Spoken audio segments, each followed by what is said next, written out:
नमस्कार, स्वागत है आपका एवन न्यूज की इस खास पेशकश नारी तू नारायणी में। आज का दिन पूरी दुनिया के लिए कुछ खास है क्योंकि आज 8 मार्च है, यानी कि अंतर्राष्ट्रीय महिला दिवस। दुनिया की आधी आबादी महिलाओं की है और महिलाओं के साथ हमारा परिवार उनके बिना अधूरा है। फिर चाहे वो माँ हो या पत्नी या फिर बेटी या बहू, महिलाओं के ने विभिन्न क्षेत्र में अपना लोहा मनवाया है, लेकिन आज भी अधिकांश महिलाओं ने वो मुकाम हासिल नहीं किया है जिसकी वो हकदार है। कई तरह की चुनौतियों और परेशानियों का सामना आज भी उन्हें करना पड़ता है। ऐसे में आज महिला दिवस पर चर्चा महिलाओं से जुड़े मुद्दे पर।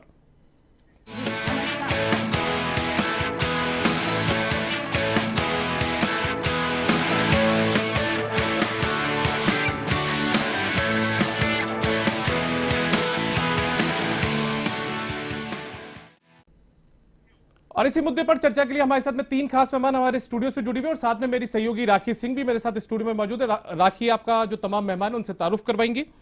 जी बिल्कुल। सबसे पहले आप सभी दर्शकों को हैप्पी इंटरनेशनल वुमेन्स डे। आज 8 मार्च है और हमारे साथ में 3 स्पेशल गेस्ट आए हुए हैं हमारे स्टूडियो में। मैं उनके बारे में बताऊंगी। हमारे साथ में है डॉक्टर उषा नायर, जो कि आर्म्ड फोर्सेस मेडिकल विंग के अंदर मेट्रेन है, वर्तमान में कार्यरत हैं। इसके अलावा वे एक सिंगर भी हैं और मिस राजस्थान क्वीन रही हुई हैं वो 2015 में, और इसी के साथ साथ यूथ फेडरेशन की वो ब्रांड एम्बेसडर भी है। Welcome ma'am. और उषा मैम के अलावा हमारे साथ में डॉक्टर रेणु जोशी हैं, जो कि प्रिंसिपल हैं सुबोध गर्ल्स कॉलेज में, और वो पेशे से एजुकेशनिस्ट हैं और गर्ल्स को पढ़ाने के लिए उनके एजुकेशन के ऊपर वो वर्क कर रही हैं। और जो आज के हमारी तीसरी गेस्ट है हमारे साथ में, वो हैं मिसेस रानू नाथानी श्रीवास्तव, जो कि प्रेसिडेंट है 40 विमेन विंग की, और इसके साथ साथ वो खुद एक ज्वेलरी एक्सपोर्टर भी हैं। Welcome to all here in our studio and a very happy international women's day to all of you. और आप लोगों से एक पहला सवाल जो मेरा है कि क्योंकि आज 8 मार्च है, आज अंतर्राष्ट्रीय महिला दिवस मनाया जा रहा है, जो कि तकरीबन इसकी शुरुआत 1 सदी पहले हुई थी, जबकि एक समाजवादी आंदोलन किया गया था महिलाओं को उनकी पहचान दिलाने के लिए। पूरे वैश्विक तौर पर यह आंदोलन किया गया था। तो मेरा सवाल ये है आप ही तीनों से कि क्या आपको लगता है कि आज भी ऐसे ही किसी आंदोलन की आवश्यकता है? क्योंकि आज हम हर क्षेत्र में हैं, चाहे वो कोई भी फील्ड हो, राजनीतिक हो, प्रशासनिक हो, हाँ टीचिंग हो, हम हर तरह, बिजनेस वुमेन, एंटरप्रेन्योर हो, हम हर क्षेत्र में आगे हैं। तो क्या आज भी ऐसे किसी आंदोलन की आवश्यकता है कि हमें खुद को प्रूव करने की जरूरत है? मैं सबसे पहले डॉक्टर उषा नायर से पूछना चाहूंगी। सबसे पहले तो सबको हैप्पी इंटरनेशनल वुमेन्स डे। और एक छोटा सा एक प्रोवर्ब के साथ मैं शुरू करना चाहूँगी। यत्रे नारी पूजन्ते तत्रे रमन्ति देवता, एक संस्कृत में एक प्रोवर्ब है, बहुत पुराने समय से चला आ रहा है, जिसका मतलब है जहाँ पे नारी की पूजा होती है, जहाँ उसकी रेस्पेक्ट होती है, वहीं से ही शुरुआत होती है हर चीज़ की। और जहाँ सम्मान है वहीं से घर परिवार में जो भी है उसी से आगे बढ़ता है सोसाइटी भी। तो मैं ये कहना चाहूँगी कि आपने अभी पूछा रेवोल्यूशन की ज़रूरत है क्या। रेवोल्यूशन तो देखिए, जैसा रोते हुए बच्चों को ही दूध मिलता है, कहावत है, कहते हैं सभी। तो अभी तो रेवोल्यूशन की ज़रूरत नहीं, क्योंकि हम लोगों ने जो विमेन हैं, हमने अपने आप को ही प्रूव करने की हर तरीके से कोशिश की है, तो हम आगे बढ़ ही रहे हैं। और हमें सशक्तिकरण, ऐसे कहते हैं कि विमेन एम्पावरमेंट की ज़रूरत है, पर आदिकाल से ही पुराणों में, वेदों में अपन ने देखा है हमने कि तब से ही नारी जो है हमेशा ही शक्तिशाली रूप में ही, शक्ति के स्वरूपा से ही हमने भारत की जो संस्कृति है उसमें हमने पढ़ा है। तो आंदोलन की तो मुझे नहीं लगता बहुत बड़ी ग्रेट आंदोलन की ज़रूरत है, बट हाँ शुरुआत तो हमेशा ही करना पड़ेगा, तो वो तो रहेगा। जी डॉक्टर रेणु, आपसे भी मैं जानना चाहूँगी। सबसे पहले सबको हैप्पी इंटरनेशनल वुमेन्स डे। और जैसा कि आपने प्रश्न पूछा कि जैसे पूर्व में क्रांतियाँ लड़ी गई और उनकी आवश्यकता अभी भी है, तो जब पहले वाली जो क्रांति थी उनके मुद्दे कुछ अलग थे, लेकिन मुद्दे अभी भी हैं। जैसा कि पहले लड़कियों को पढ़ने के लिए अधिकार से वंचित रखा जाता था, सती प्रथा, बाल विवाह, बहुत सारे इस तरह से बेसिक मुद्दे थे जो नारी को सामाजिक रूप से अपने आप को स्थायित्व प्रदान करने के लिए आवश्यक थे। उनके लिए आंदोलन किए गए और वो सारे जो इश्यूज थे वो रिजॉल्व हुए। अभी भी कुछ समय पहले भी माना जाता रहा कि महिलाएं आर्मी में ऑफिसर बनने के योग्य नहीं हैं, उसके लिए महिलाओं ने आवाज़ उठाई। और अभी पिछले सालों में ही हमारे honourable prime minister Modi ji ने इस बात का हक दिया महिलाओं को कि अब उनको भी पुरुषों के समान ऑफिसर रैंक्स दिए जाएंगे और वो सेना में हर क्षेत्र में अपना योगदान दे पाएंगी, और उसके लिए उन्होंने प्रूव भी किया है। अगर हमारे अभी भी ये रिपोर्ट्स हैं, वर्ल्ड वाइड रिपोर्ट्स हैं कि एक महिला और एक पुरुष की काबिलियत के अनुसार अगर अभी भी उनको जो वेतन दिए जा रहे हैं वो पुरुषों के तुलना में काफ़ी कम हैं। तो ये भी मुद्दा मुझे लगता है कि सभी जो कार्य करने वाली महिलाएं हैं उनके लिए ये एक मुद्दा है, जबकि वो बराबरी से योगदान देती हैं। बराबरी नहीं बल्कि वो अपने घर में भी पूरा फ्रंट संभालती हैं, ऑफिस में भी अपने आप को हर जगह प्रूव करने के बावजूद भी ये SOHM और बहुत रिसर्च है कि महिलाओं को अभी भी पुरुषों के बराबर वेतन नहीं दिए जा रहे हैं। तो इस बात को उठाए जाने के लिए इस पर विचार किए जाने की अभी भी आवश्यकता है, ऐसा मेरा मानना है। जी रानू जी, आपका क्या कहना है इस बारे में? रेवोल्यूशन आपने बोला, पहले तो again I know I wish everybody watching this channel very happy women's day. मैं 40 वुमेंस विंग की प्रेसिडेंट हूँ। 40 एक बिजनेस ऑर्गेनाइजेशन है, trade organisation. It's all over Rajasthan. There are around 2 lakh direct and indirect members and 15,000 direct members associated with it, and it's basically a bridge between the government and all of us, the business people attached to it. So आपने revolution का बोला, मैं बोलूँ कि हमको involve होना। Evolution, I will just switch the word to evolution. जैसे जैसे दुनिया इवॉल्व हो रही है, पहले आदि मानव होते थे, उसके साथ हम सभ्य मानव हो रहे हैं, इवॉल्व हो रहे हैं, तो वैसे वैसे हमारे विचार भी है ना, बहुत ज़रूरी इवॉल्व होना। एंड बट हाँ, बहुत चेंजेस आए हैं। जब मैं छोटी थी, जब से देख रही हूँ अभी तक देख रही हूँ, बहुत चेंजेस आए हैं विचारों में, फीमेल्स की रिस्पेक्ट में, पोजीशन में, सोसाइटी में। लेकिन अभी भी बहुत कुछ बदलाव आना ज़रूरी है, बिकॉज हर वक्त a lady has to prove herself, whether it's society, whether it's work, whether it's family. and ये नहीं है कि हम intelligent नहीं हैं. I think females are more intelligent, more multitask, more हम घर भी संभालते हैं, ऑफिस भी संभालते हैं, बाहर सोसाइटी भी संभालते हैं, फ्रेंड्स, फैमिली पूरा देखते हैं, but then still we have to prove. हमको अभी भी अपने या तो पिताजी के नाम से या भाई के नाम से या फिर पति के नाम से जाना जाता है। So that's very proud. Like I'm proud of being known as my father's daughter or my husband's wife. But still कहीं ना कहीं मेरी एक औरत की, एक लेडी की अपनी भी पहचान होती है। So I think we still have to go a long way in the recognition and involvement, evolve. Ji, Right. Yes. जी मैं सवाल करना चाहूंगा आपसे रेणु जोशी जी, चूंकि आप शिक्षाविद हैं, आप लगातार जो महिलाओं की शिक्षा को लेकर काम कर रही हैं, मैं आपसे समझना चाहूंगा कि आपने जब पढ़ाई शुरू की होगी तो कितना संघर्ष आपको करना पड़ा होगा, क्योंकि आज भी हम देखते हैं कि देश को आजाद हुए काफी लंबा अरसा बीत चुका है, लेकिन उसके बावजूद जो महिलाओं की शिक्षा को लेकर जब बात होती है तो आज भी जो बालिकाएं हैं, महिलाएं, वो महरूम रहती है शिक्षा से। हाँ, अगर मैं अपनी जर्नी के बारे में बात करूँ तो हमारे टाइम पे भी शिक्षा बहुत हायर एजुकेशन दिलाने के लिए इश्यूज थे। ऑफकोर्स मैं बहुत कहना चाहिए कि भाग्यशाली थी कि मेरे पेरेंट्स ने कभी डिस्क्रिमिनेशन नहीं किया हमें, मेरे भाई और बहनों में। उन्होंने हमें पूरी अपॉर्चुनिटी दी। लेकिन हम जब शिक्षा के उस क्षेत्र में जाते थे तो जैसे मैंने गर्ल्स स्कूल में पढ़ाई की, उसके बाद गर्ल्स कॉलेज से मैंने ग्रेजुएशन किया। उसके बाद जब हम पोस्ट ग्रेजुएशन के कोएड में गए तो मैं केमिस्ट्री विषय में MSc मैंने की है, और मैं फिजिकल केमिस्ट्री में MSc करना चाहती थी। तो वहाँ पे हमारे सर ने कहा कि नहीं, इसमें तो हम बॉयज़ को ही प्रेफरेंस देते हैं क्योंकि उनकी मैथमेटिक्स बहुत स्ट्रांग होती है, और ये मान लिया गया था कि महिलाओं की मैथमेटिक्स इतनी स्ट्रांग नहीं होती। पर मैंने कहा नहीं, ये मेरी जिद थी कि नहीं, मुझे फिजिकल केमिस्ट्री में ही MSc करनी है, और मैंने उसी में फिजिकल केमिस्ट्री में MSc की। उसके बाद जब मैंने PhD ज्वाइन करने का विचार किया, मेरे पापा ने मुझे कहा कि नहीं, तुम PhD करो और पढ़ाई करो। तो सामाजिक रूप से इस बात में इस तरह के इश्यूज आए कि अगर लड़की को ज़्यादा पढ़ाया जाएगा तो उसकी शादी करने में बहुत दिक्कत होगी, इतना क्वालिफाइड लड़का कहाँ से मिलेगा। लेकिन आई एम फॉर्चुनेट कि मुझे क्वालिफाइड पति भी मिले और मुझे इस बारे में अपॉर्चुनिटी मिली। और उसके बाद भी फिर जैसे आगे मेरी जर्नी बढ़ी तो मैंने इंजीनियरिंग कॉलेज में एज ए डायरेक्टर रही। पहले मैं गर्ल्स इंजीनियरिंग कॉलेज में डायरेक्टर रही, तब तक वहाँ ठीक था, लेकिन फिर मुझे प्रमोट करके एक को एजुकेशन इंजीनियरिंग कॉलेज में प्रमोट किया गया।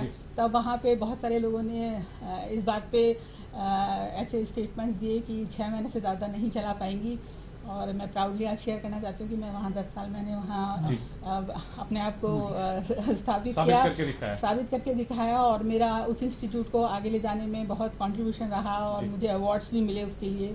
उसके बाद फिर मैंने अगेन एक कोएड इंजीनियरिंग कॉलेज में भी मुझे 9 साल एज ए डायरेक्टर मैंने वहाँ काम किया, और वहाँ पे भी मैंने उस कॉलेज को काफी उसकी तरक्की में मतलब कुल मिलाकर आपने अपने आप को पूरा साबित किया। घर में आपको भली दिक्कतों का सामना नहीं करना पड़ा हो आगे बढ़ने के लिए, लेकिन बाहर सोसाइटी ने तो आपको रोकने की कोशिश की होगी। माना गया कि ये काम नहीं कर पाएंगी, और हमने उसको ऐसे चैलेंज के लिए जैसे एक्सेप्ट किया, और हमने प्रूव किया कि नहीं, हम भी कर सकते हैं। ठीक है, रानू नाथनी श्रीवास्तव जी भी हमारे साथ जुड़ी हुई हैं, आज एक सफल उद्यमी है ये। रानू जी, आपको भी कई दिक्कतों का सामना करना पड़ा होगा, क्योंकि आज भी जो व्यापार का जो क्षेत्र है उसमें साफ तौर पर पुरुषों को ज्यादा माना जाता है कि वही जो व्यापार है वो कर सकते हैं। हालांकि ये जो रूढ़िवादी परंपराएं थी उनको तोड़ा भी है, मिथक जो थे उनको भी तोड़ा है महिलाओं ने खास तौर पे। जी, बहुत सारी चीज, बहुत बातें बदल गई हैं, विचार बदल गए हैं, सर्कमस्टांसेस, सिचुएशन। जब मैंने ज्वाइन किया था बिजनेस अराउंड 3 decades अगो, सो अब लाइक एक्सेप्टेंस तो बहुत हो गई है, पर देन बहुत अभी भी चेंजेस आते हैं ट्रैवलिंग में। जैसे मैं ज्वेलरी मैन्युफैक्चर एक्सपोर्टर हूँ, अकेले ट्रैवल करना is difficult, so I have to take somebody along with me, and safety, women safety is still a big issue. So अभी ये थोड़ी सी 2-4 बातें हैं जो गवर्नमेंट थोड़ा सा सपोर्ट करे, कोई ऐसे ऑर्गेनाइजेशंस बनाए, कोई ऐसे करे कि जहाँ विमेन उद्यमी हैं जो अपना सामान जाके बेच सकें, जो एक्सपोर्टर हो, इंडिया से बाहर शोज हुए, तो इसमें बहुत सपोर्ट हो जाएगा विमेन को, because yes of course still there are problems, though lot of changes have been made. चलिए, हमारे साथ में उषा नायर जी भी जुड़ी हुई है। उषा जी, आपको किन चुनौतियों का सामना करना पड़ा आज इस स्थिति तक पहुंचने में? सबसे पहले मैं ये कहना चाहूँगी कि मैं जहाँ पे जॉब करती हूँ वो ऑब्वियसली एक पुरुष प्रधान जगह है, डिपार्टमेंट ही ऐसा है, बट चूँकि मुझे लगता है कि मैंने अपना रिस्पेक्ट खुद ही बनाया है, तो मुझे ऐसे एज सच अभी तक तो कोई प्रॉब्लम नहीं आई। बट हाँ, मैं जहाँ दूसरे क्षेत्र में सोशल एक्टिविटीज़ में काम भी करती हूँ, काफ़ी काम करती हूँ, तो मुझे पहले से था कि फैशन इंडस्ट्री में मुझे बहुत ग्लैमर का मुझे बहुत वो था, तो मुझे पहले बहुत वो सपोर्ट नहीं मिला कि भाई ये कैसे करेंगी, अब ये तो सरकारी कर्मचारी हैं, how can these people do, इनका तो सेंस ही नहीं होता फैशन का वगैरह। बट धीरे धीरे मुझे लगा मुझे करना चाहिए, तो मैं 2011 में एक बार मिसेस राजस्थान हुआ था, तो मैं वहाँ पे पार्टिसिपेट करने गई थी। तो उस टाइम तो मुझे कुछ मिला नहीं, कोई सबटाइटल भी नहीं मिला था, पर जिस दिन मैं स्टेज से निकली नीचे तो मैंने मन में ठान लिया था, मेरे हस्बैंड ने भी कहा, he is also police officer actually, तो उन्होंने कहा नहीं, आज तो आपने ये किया, आपने एक फर्स्ट अटेम्प्ट किया इसको, तो the failure is should be your lesson. तो वो वर्ड मैंने हमेशा मेरे दिमाग में रखा था, और जिस दिन मैंने स्टेप आउट किया था, उस नीचे मैं उतर रही थी, उसी दिन मैंने ठान लिया था मैं जब भी अब ये प्रोग्राम होगा या कोई इवेंट होगा तो मैं अपने आप को प्रूव करूँगी।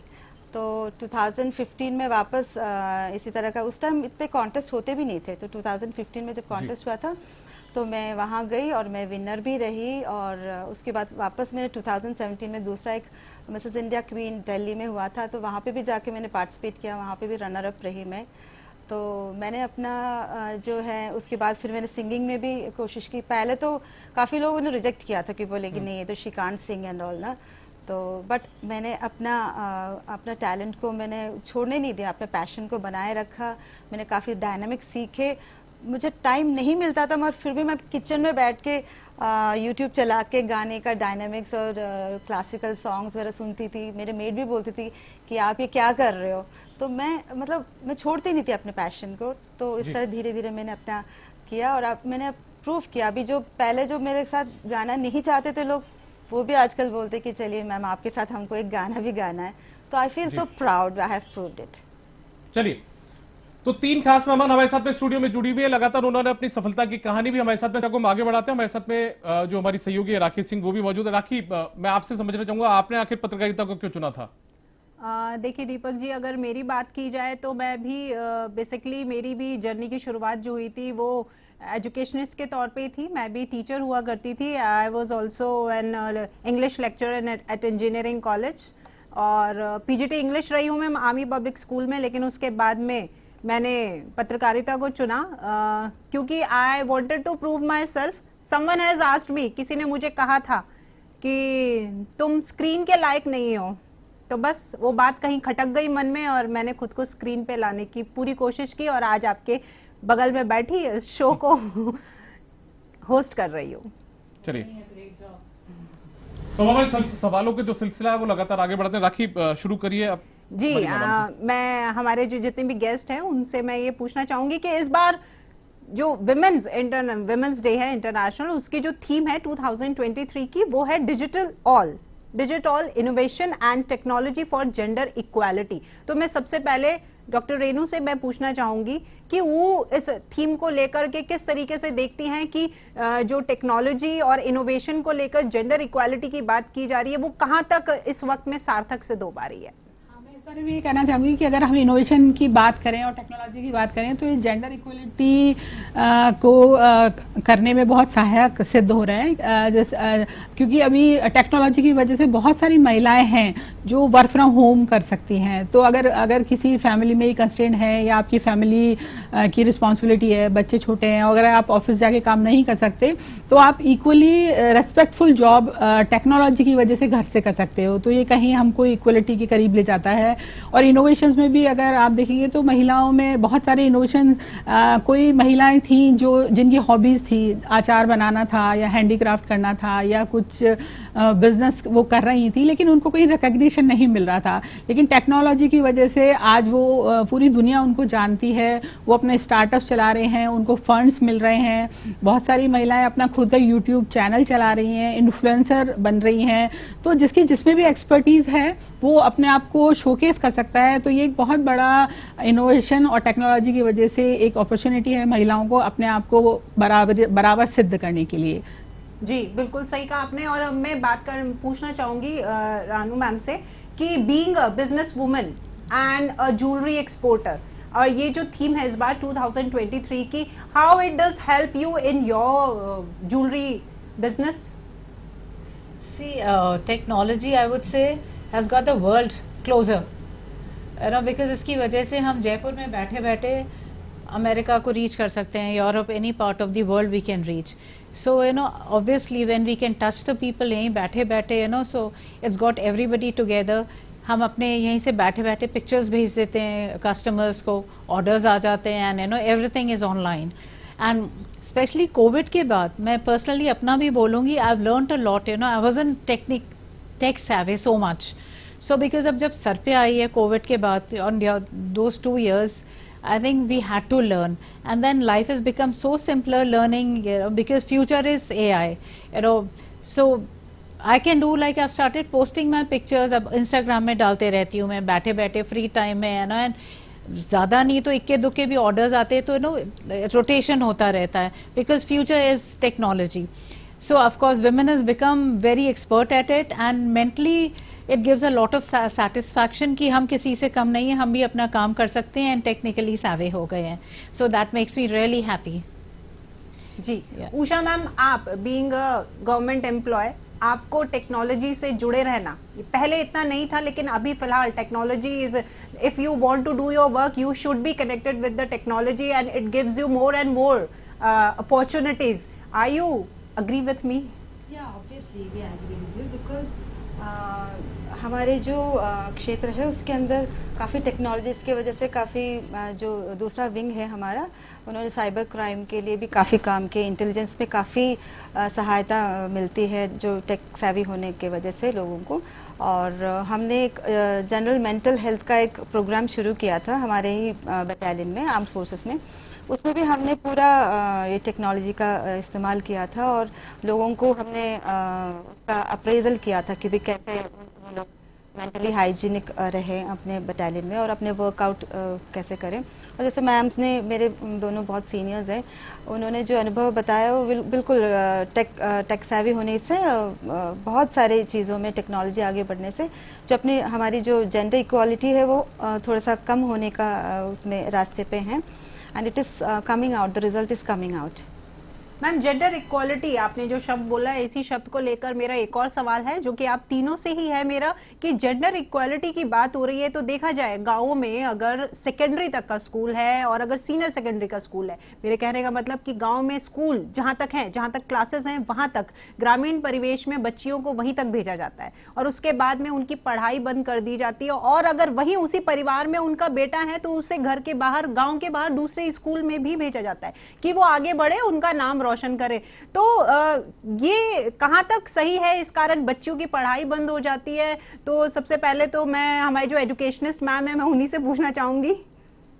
हाँ, ये आप बिल्कुल ठीक कह रही हैं कि जैसे मैंने कोरोना के टाइम पे भी ये बहुत ऑब्जर्व किया कि अगर जैसे बहुत सारे पेरेंट्स ऐसे थे जिनके पास रोजगार नहीं रहे, फीस भरने के पैसे नहीं थे, तो उसमें चूज़ किया कि उन्होंने अपने, अगर उनके पास एक ही बच्चे को फीस देने की है तो उन्होंने ये ऑप्शन रखा कि हम अपने लड़के को पढ़ाएंगे और लड़की को नहीं पढ़ाएंगे। ऐसे हमारा, बिकॉज मैं अभी एक महिला महाविद्यालय में प्रिंसिपल हूँ, तो बहुत सारी बच्चियाँ आई मेरे पास कि हमारे पेरेंट्स फीस नहीं दे सकते हैं और लेकिन हम पढ़ना चाहते हैं। तो हमने कोशिश की कि उनको स्कॉलरशिप दिलाई जाए, हमारी समिति की तरफ से भी स्कॉलरशिप दिलाई जाए। बहुत सारे ऐसे एनजीओ से भी हमने कांटेक्ट किया जैसे उन बच्चों को स्कॉलरशिप दिलाई जाए और उनको पढ़ाया जाए। तो ये एक मैटर है। अगर बॉय और गर्ल में पढ़ाने की बात है, जब मैं इंजीनियरिंग कॉलेज में थी तब भी ये इश्यूज आते थे कि अगर लड़के को पढ़ाने, इंजीनियर बनाने की बात है तो एक फार्मर पिता अपनी ज़मीन भी गिरवी रख देता है अपने लड़के को बनाने के लिए, लेकिन लड़कियों के लिए ऐसा नहीं करते। तो अभी भी अगर एजुकेशन में अगर उनके पास ऑप्शन है तो फिर वो लड़के को ही प्रमोट करते हैं पढ़ाने में। लेकिन चीज़ें बदल रही हैं धीरे धीरे, लड़कियां पढ़ना चाहती हैं, जहाँ चाहा है वहाँ रहा है। फिर जब वो, अगर वो पढ़ना चाहती हैं, मैं जिन बच्चों की बात कर रही हूँ उन्होंने बहुत आउटस्टैंडिंग रिजल्ट्स दिए हैं, उन्होंने मेरिट में भी स्थान प्राप्त किए हैं और वो बहुत अच्छा कर पाई हैं और वो सेल्फ डिपेंडेंट भी हो गई हैं। तो ये अभी है मुद्दा जिसपे थोड़ा गैप कम हुआ है, लेकिन अभी भी है जिसपे कार्य किया जाने की आवश्यकता है। रानू जी, आप बताइए कि आखिर महिलाओं के सामने क्या चुनौतियां और उनके समाधान क्या हैं?